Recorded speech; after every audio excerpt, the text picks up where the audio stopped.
Okay, today we are in the garden with 5th graders looking at how to redesign to prevent erosion and drought and runoff.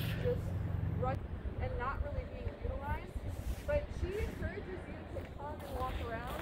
Just, watch that there's a plant right there. So, but feel free to walk around and explore, and you can see there's some terracing right here, which might be a technique to capture rainwater. But explore, talk with one another. Then what would you do to not let the water rush down to that cement area at the bottom? Alright, and I'm going to give you about 15 minutes to just be out here and design and create and engineer some thoughts. So come on out. Solutions! Okay, here they go, exploring the slope.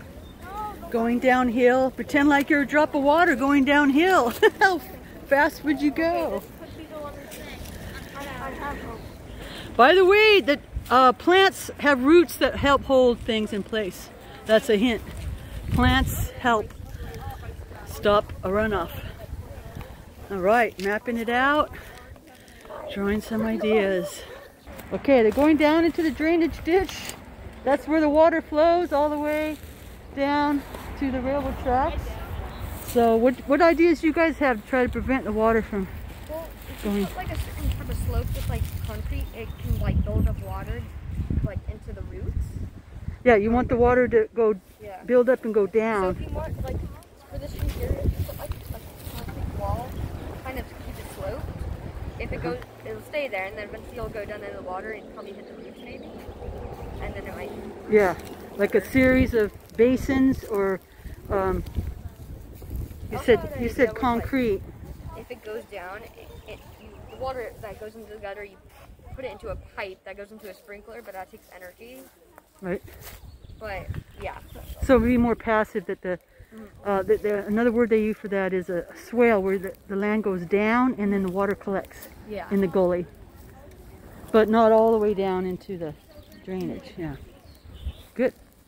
Okay, we were discussing how water flows downhill, so you want to capture your rainwater upslope, rather than waiting for it to go all the way down, because then you have to try to pump it back up again.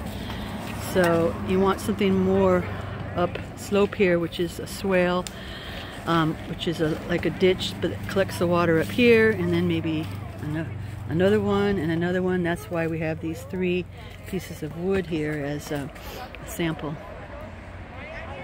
Maybe having like some log barriers for the trees that can actually hold the water. For the trees.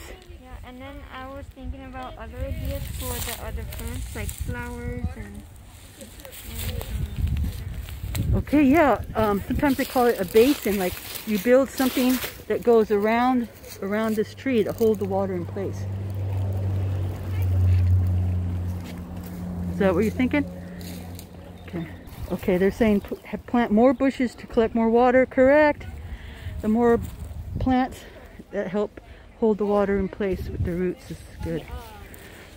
This part here is what she wants help redesigning. Slow it, spread it, sink it. So back up here, we're trying to slow the water down, store it, and sink it into the ground. Here's kind of the end of the road. The drainage ditches converge, and then they go into a culvert, and that leaves the campus. So let's keep the water on campus. All right, thanks for coming and exploring and being engineers, designing, redesigning. Bye. Goodbye. And they got to harvest some kale too. And they asked a lot of good questions.